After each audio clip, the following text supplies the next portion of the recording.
A squash plant can take over half your patio and still give you almost nothing. Huge leaves, thick stems, flowers everywhere, and then you look under the plant and wonder where the harvest went. That is why I do not choose summer squash by the picture on the seed packet alone. I want to know how the plant grows, how much root room it needs, how quickly the fruit can hide, and how often I am honestly willing to check that container. Because sometimes the difference between a productive pot and a disappointing one is not another scoop of fertilizer. It is choosing the right growth habit and picking one squash 2 days earlier. Today we are walking through 17 summer squash and edible gourds that can make sense in containers when you match the plant to the space. Some behave like compact bush producers, some need a trellis from the beginning, and a few can start in a container while sending vines so aggressively that calling them compact would be a serious mistake. Before we reach those vines, there is one simple habit you need to remember. When a summer squash is producing heavily in warm weather, look beneath the leaves every 24 to 48 hours. Do not inspect from 5 feet away. Put on your gloves, lift the leaves gently, and actually look. The first plant I would consider when every square foot of patio matters is Bossa Nova zucchini. What interests me here is not that the fruit looks dramatically different, it is the growth habit. In a container garden, the shape of the plant matters almost as much as the shape of the harvest. I would give one plant a container in the 10 to 15-gallon range, with several clear drainage holes and a potting mix that drains well but still holds moisture. One plant, not 3 seedlings crowded together because they looked tiny in May. Those seedlings do not stay tiny. Set the container where the plant can receive strong summer light, and leave enough room around the crown that air can move through the plant. I also like to position the pot so I can reach at least 2 sides of it. That sounds like a small detail, until the leaves become broad enough to hide fruit against the rim of the container. If you can only reach the plant from one narrow side, you will miss things. Now move one container over to Black Beauty zucchini, one of the classic dark green types. This plant teaches a different lesson. Green fruit can disappear against green leaves. You can stand beside a healthy plant, see flowers, see foliage, and honestly believe there is nothing ready. Then you lift one leaf near the base and find a zucchini that has been sitting there longer than you expected.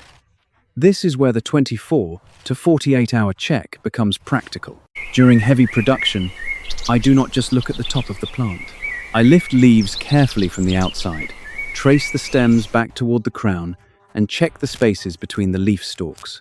I am not tearing leaves away just to make the plant look open. I am inspecting. If I find a tender fruit at the size I want, I cut it with a clean knife or pruner and leave a short piece of stem attached. I do not twist hard and risk cracking the plant at the crown. And here is something many beginners learn the hard way. Leaving one fruit on the plant because you want the biggest zucchini on the block is not always the best harvest strategy. Summer squash is usually at its best for the kitchen when it is still young and tender. A fruit that becomes oversized can develop tougher skin and more mature seeds. So the impressive fruit is not automatically the better fruit. 8-ball zucchini changes the visual rule again. Now, the fruit is round.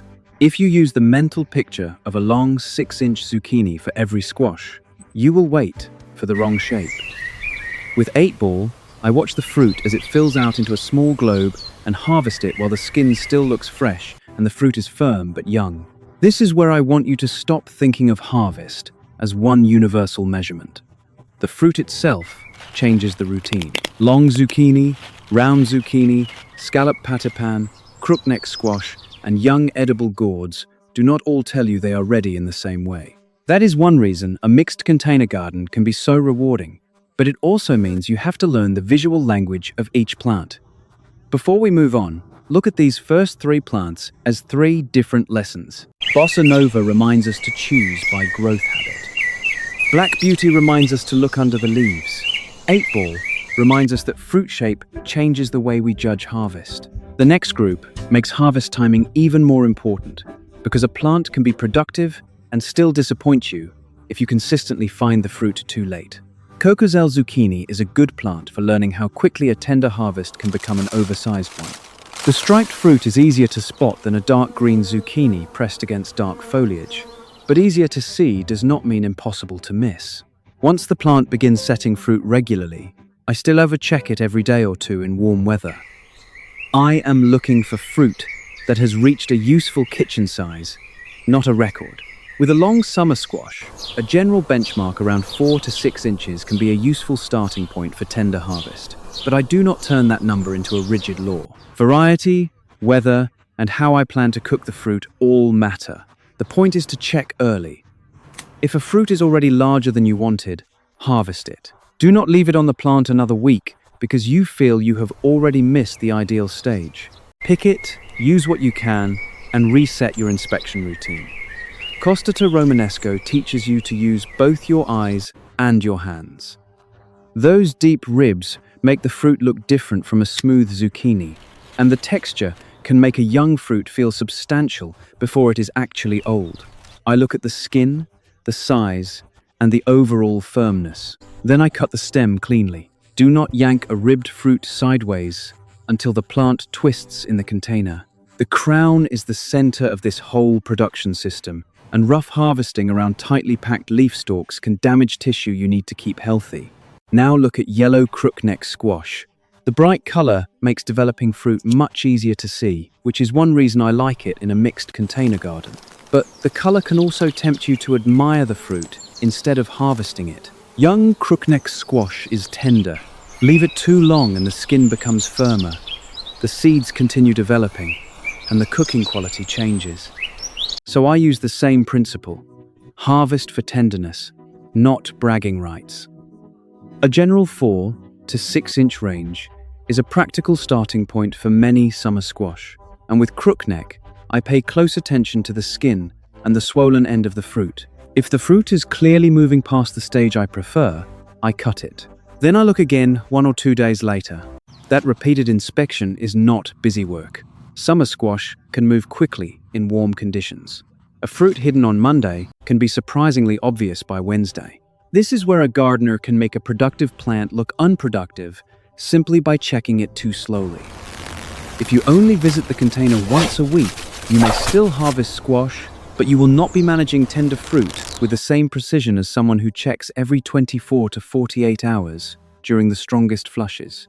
Zephyr squash gives you another visual advantage. Its yellow body and contrasting light green end make the fruit easier to notice among the leaves. I like plants that give me visual clues, especially in a crowded patio garden, but I still do not reach into the center blindly. Squash leaf stalks can be rough, and the crown can be crowded. I lift leaves from the outside, watch where I put my feet, and keep heavy containers far enough apart that I have a narrow working path.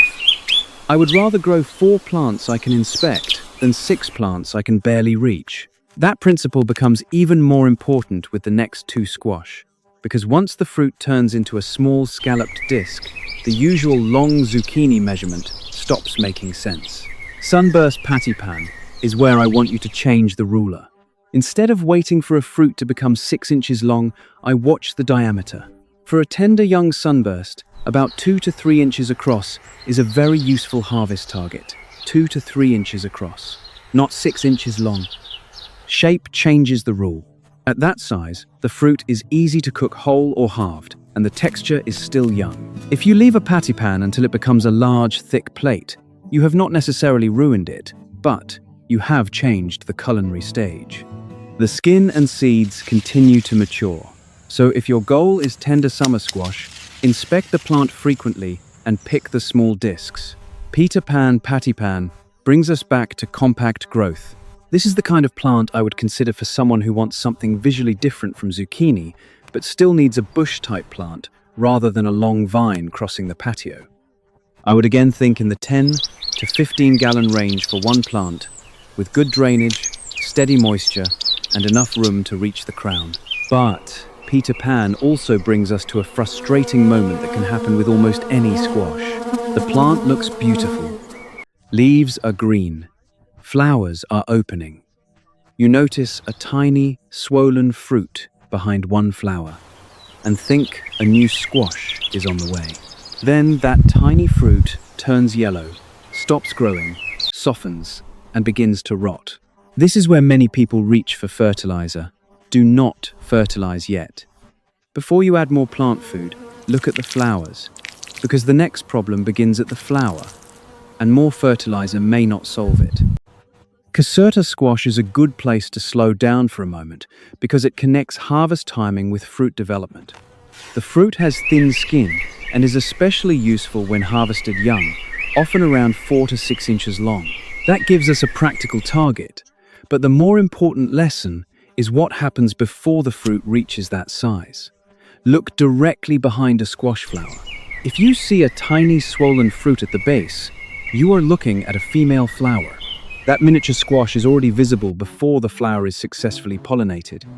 A male flower sits on a thinner stem without that tiny fruit behind it. Once you recognize the difference, the yellowing fruit problem becomes easier to investigate. Squash needs pollen moved from a male flower to a female flower for good fruit development. Bees and other pollinators usually do this work, but sometimes pollinator activity is low, weather interferes, or the timing of the flowers does not line up well. A female flower may begin with that tiny squash at its base, but if pollination is poor, the fruit can stop developing, yellow, soften, and rot. Notice what I said, can. Not every yellowing fruit is automatically a pollination problem. Irregular moisture, heat stress, disease, and other plant problems can also affect fruit. The goal is not to diagnose from one symptom. The goal is to stop making the same automatic response every time. If I see several tiny fruits failing, I first look at the flowers. Are female flowers opening? Are male flowers present? Do I see bees working the plant in the morning? If pollinator activity seems low and female flowers keep failing, hand pollination is one tool. The easiest time is early in the day, when the flowers are open. You can use a freshly opened male flower by removing the petals carefully and touching the pollen-bearing center to the receptive center of a female flower. Or use a clean, small, soft brush to pick up pollen from the male flower and move it to the female flower. Gentle contact is enough. You are transferring pollen, not scrubbing the flower. And no, I do not treat hand pollination like a ritual that must be performed on every blossom. If bees are active and fruit is developing normally, I let the garden work. Hand pollination is useful when the signs point to a pollination gap, especially in a small container garden where you only have 1 or 2 plants and cannot afford to lose every female flower in a short flush. Now let us talk about moisture, because container squash does not have a deep garden bed to buffer every hot afternoon. A 10 to 15-gallon pot can heat quickly in full summer sun. The root zone can swing from moist to dry faster than you expect, especially when the plant has a large leaf canopy and is actively making fruit. I do not water by calendar alone. I push a finger about 2 inches into the potting mix. If the mix is dry at that depth, the plant likely needs water. Then I water deeply and evenly until water begins to drain from the holes at the bottom. I am trying to wet the root zone, not just darken the top half inch of mix. What I avoid is the cycle of bone-dry flood. Bone-dry flood. Large swings in moisture make the plant work harder, and they make diagnosis harder, because a stressed plant can show symptoms that send a beginner in the wrong direction. Stable moisture is the goal. For a large summer container, 2 to 3 inches of organic mulch can help reduce rapid surface drying. Straw, shredded leaves, or another clean, organic mulch can work. Keep the mulch from being packed tightly against the crown. I want the root zone shaded, but I do not want a damp collar pressed around the base of the stems. Here is the mid-season twist that saves a lot of unnecessary feeding. A slow harvest does not automatically mean a hungry plant. Before I add fertilizer, I ask 4 questions. Is an oversized fruit hidden beneath the leaves? Are tiny fruits yellowing before they develop, suggesting I should inspect pollination? Is the pot swinging from dry to soaked? And is there any damage near the lower stem or crown? That last question matters later. For now, remember that a productive container is a system. The variety matters, root room matters, moisture matters, pollination matters, harvest timing matters. You cannot solve every weak point with a stronger fertilizer. And now the plants begin to stretch. Up to this point, most of our examples have behaved like bush summer squash. From here forward, the container is only half of the space calculation. The other half is where the vine is going to go. Tomb squash is a perfect transition. The plant can produce tender squash for summer cooking, but it does not behave like a compact zucchini sitting politely over one pot. It wants to vine. That changes the plan before you sow the seed. For tomb in a container, I would think in the 15 to 20 gallon range or larger for one plant. And I would have support ready from the beginning. Not after the vine has crossed the walkway. Not after it has wrapped itself around a chair leg. From the beginning, place the container where the trellis can be anchored. A freestanding light cage stuck into loose potting mix is not my first choice for a vigorous vine. The support should be tied to a wall frame, a heavy independent structure, or another stable anchor that can handle increasing foliage and fruit weight. Then guide the young vine early. Use soft plant ties or loose loops that do not cut into the stem. Check those ties as the vine thickens. A tie that was loose in June can become tight later. The goal is guidance, not strangulation. Tomb teaches one of the biggest lessons in this list. Container grown does not mean compact. A plant can have its roots in a pot and still demand many feet of airspace. The next squash makes that point even more clearly. Tromboncino squash is one of those plants that makes people stop and look twice. The fruit can become remarkably long, with a curved neck and a swollen end. And when the vine is trained upward, the fruit can hang in a way that makes the whole plant feel architectural. But do not let the unusual fruit distract you from the basic planning question. Where will the vine go when it really starts growing? For one Tromboncino in a container, I would again start around 15 to 20 gallons or more, depending on the size of the plant and the conditions. The pot needs drainage, and the support needs to be stronger than a decorative tomato cage. If the plant is going up a trellis, guide the vine while it is still flexible. Once several feet of growth have twisted through other plants, trying to reroot it can snap stems and damage leaves. The fruit itself gives us another harvest decision. You can pick Tromboncino young for tender summer use, or leave fruit longer, depending on your culinary goal. When I am growing it as a summer squash, I check the hanging fruit frequently and harvest while the skin is still tender. Long fruit can be visually impressive, but again, the biggest fruit is not automatically the best fruit for dinner. If you trellis any long-fruited squash, watch how the fruit hangs. Smaller fruits often hang naturally without trouble, but as weight increases, individual support may be useful. A simple sling made from soft cloth or mesh can cradle a heavier fruit without cutting into it. Do not tie a thin string directly around the fruit. Spread the weight. Now we move into a plant that can make Tromboncino look organized. Cucuzza, sometimes called Italian long gourd.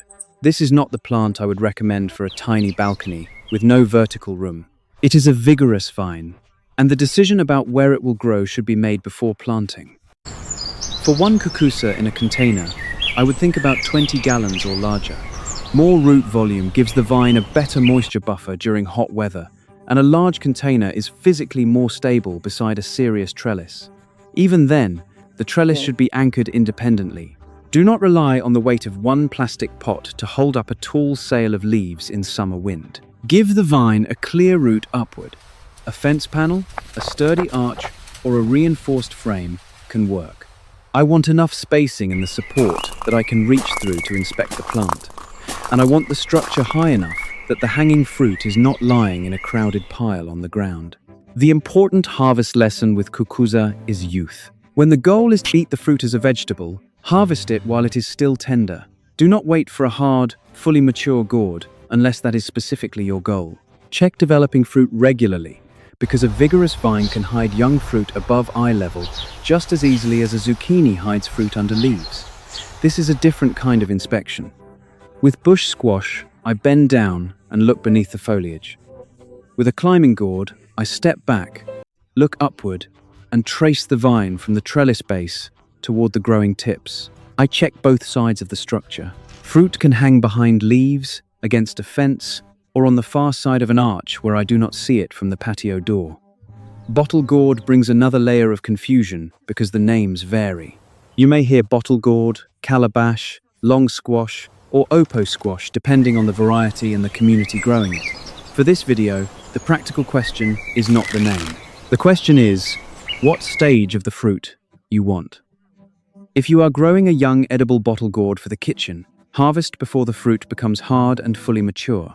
The skin should still be young enough for the culinary use you want, and the flesh should not have reached the hard shell stage. If you are deliberately growing a mature bottle gourd for drying or craft use, that is a completely different harvest goal.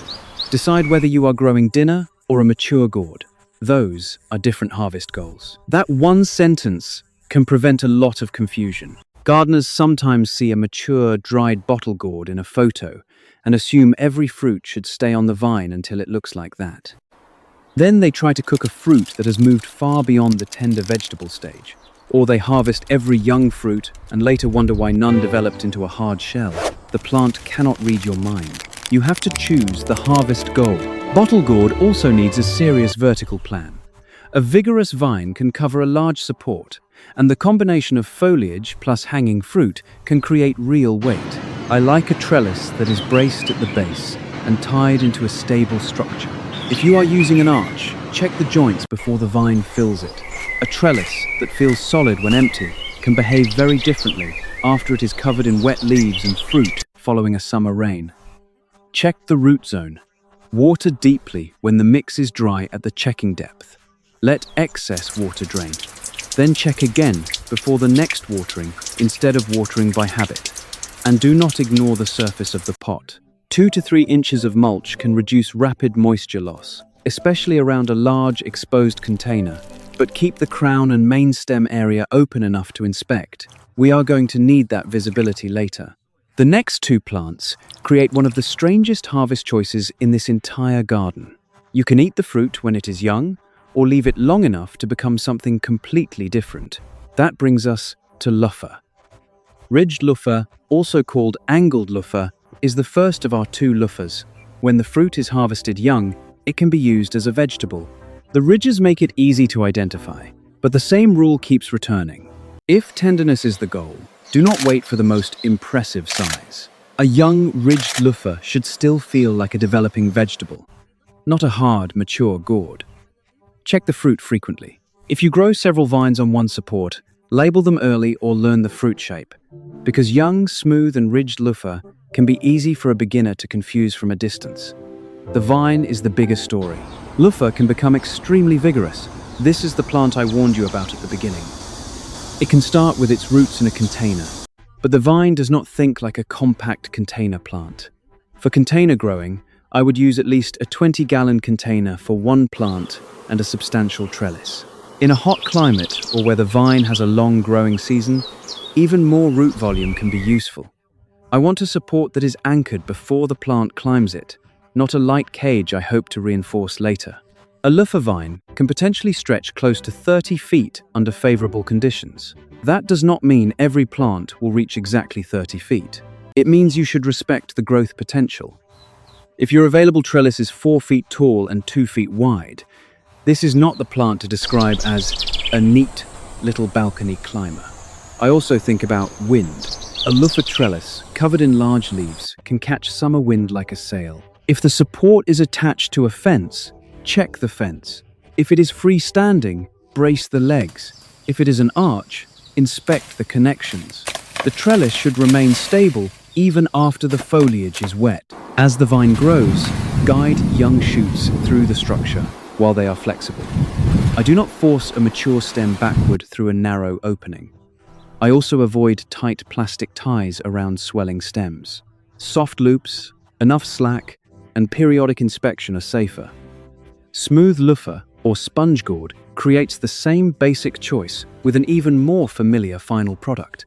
Harvest young, and the immature fruit can be eaten as a vegetable. Leave suitable fruit to fully mature and dry, and the fibrous interior can become the natural sponge many people recognize. That is one of the most satisfying transformations in a summer garden, but it only works if you decide what you want from each fruit. If every fruit is harvested young, you will have vegetables, but no mature sponges. If every fruit is left to mature, you give up the tender vegetable stage. I like to choose deliberately. Early in the season, I may harvest selected young fruits for the kitchen. Later, if the season is long enough, I can leave a few well-positioned fruits to mature. The exact timing depends on climate and the length of the warm season, so I do not promise a mature sponge from every late fruit in every part of the United States. This is also why Luffa should not be an impulse plant for a gardener with no plan. The vine needs time, warmth, and space. In cooler areas with shorter summers, starting early and providing the warmest practical site can matter. But even in a hot area, a vigorous vine still needs water, root room, and support. And now we have one unusual gourd left before returning to the most dangerous assumption in this whole garden: seeing wilt and automatically reaching for the hose. Snake gourd looks almost theatrical when the long fruits hang from a trellis. Depending on the type and culinary use, young fruits can be harvested for cooking. The vines are vigorous, so again I would not treat this as a compact bush crop. Give one plant a large container, around 20 gallons or more, and a strong vertical structure. The long fruit makes inspection easier in one way, because it hangs visibly, but the vine itself can become dense. Trace the runners, check the growing tips, and remove fruit at the stage that suits the way you plan to cook it. Do not let novelty replace harvest judgment. At this point, we have walked through 17 plants with very different fruit shapes, but the growth plans are surprisingly simple. Plan 1 is the bush container. One plant in roughly 10 to 15 gallons, easy access around the crown, frequent fruit checks, and harvest while the squash is tender. Plan 2 is the manageable supported vine. Think 15 to 20 gallons or more, a trellis in place early, and regular training before the vine crosses paths and neighboring containers. Plan 3 is the serious, vigorous vine. Think 20 gallons or more, independent structural support, a clear vertical root, and a gardener who accepts that the plant may cover a substantial area above the pot. Now, let us return to wilt. Imagine a summer afternoon. Yesterday the squash looked fine. Today, the leaves are hanging. The first instinct is to grab the hose, stop for 10 seconds, push a finger about 2 inches into the potting mix. If the mix is dry at that depth, and the whole container feels light, water may be the immediate issue. Water deeply, let the excess drain, and watch how the plant responds. But what if the mix is still moist? That changes the question. Wilt does not always mean dry roots. If the potting mix is moist and the plant continues to wilt, I inspect the lower stem and crown before I add more water. I look for damaged tissue, splitting, soft areas, or sawdust-like frass around the base. I look at the stems that connect the crown to the rest of the plant. Squash vine borer is one possibility worth checking. The larvae can feed inside stems and crown tissue, interfering with the plant's ability to move water and causing yellowing or wilting. But it is one possibility, not a diagnosis you make from wilt alone. That distinction matters. A container can be moist and a plant can wilt from root problems. Heat stress can temporarily wilt leaves. Stem damage can interfere with water movement. Disease can cause decline. A vine borer can damage susceptible squash. The correct response begins with inspection, not panic. If the plant wilts only during the hottest part of the day but recovers in the evening and the root zone has adequate moisture, I watch it closely before making dramatic changes. If the plant stays wilted, the mix is moist, and the lower stem shows suspicious damage, I investigate immediately. Do not keep pouring water into a saturated pot just because the leaves are hanging. More water can remove air from an already wet root zone and make a different problem worse. This is why I kept asking you to leave the crown visible. Mulch is useful, but I do not pile it tightly against the main stem. I want to be able to pull the mulch back and inspect the base of the plant. I want drainage holes that actually drain. And I want a potting mix designed for containers, not dense yard soil packed into a plastic bucket. The Nashley area has a history of squash vine borer, prevention and monitoring need to begin before the plant collapses. Learn the local timing of the pest, inspect susceptible plants regularly, and use management methods appropriate to your region. Pest pressure differs across the United States, so I would rather tell you to follow your local extension guidance than pretend one calendar date works from Florida to Minnesota. The most important habit is simple. When a squash suddenly wilts in moist mix, inspect before you water again. Now we can finally answer the question from the beginning.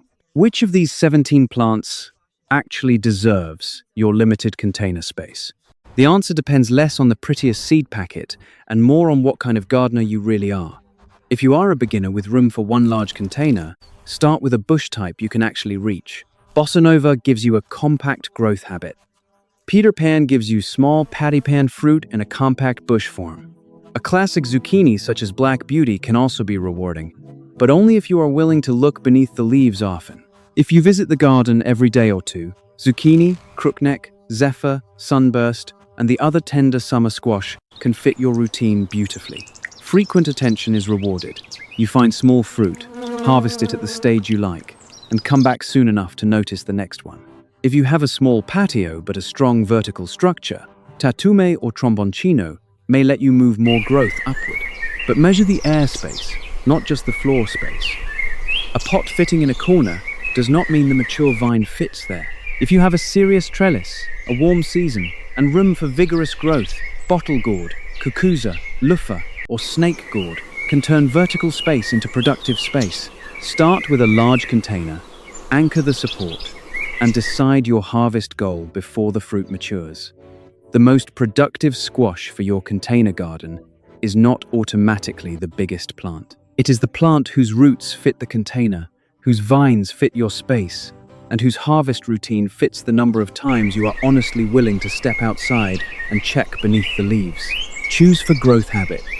Give one bush summer squash roughly 10 to 15 gallons, instead of crowding several plants into one small pot. Move toward 15 to 20 gallons or more for supported vines, and 20 gallons or more for the vigorous gourds in this plan. Use those as practical starting points and adjust for climate, container material, and plant vigor. Keep moisture steady. Check the potting mix about 2 inches down instead of watering, only because the clock says it is time. Water deeply when the root zone needs it, and let excess drain. Use 2 to 3 inches of organic mulch when rapid surface drying is a problem, but keep the crown open enough to inspect. Learn the flowers. Look for the tiny swollen fruit behind a female blossom. Watch pollinator activity in the morning. If female flowers repeatedly fail and pollinator activity is low, hand pollination is one useful tool. Inspect productive summer squash every 24 to 48 hours when fruit is moving fast. Harvest for tenderness, not bragging rights. For young sunburst Pattypan, think about 2 to 3 inches across. For many long summer squash, 4 to 6 inches is a useful general starting benchmark. Then learn the variety and the way you cook it. Plan trellises before vines run. Guide young growth while it is flexible. Use soft ties. Support heavier fruit when necessary. And respect Luffa. A vine capable of stretching close to 30 feet deserves more than a light tomato cage pushed into a pot.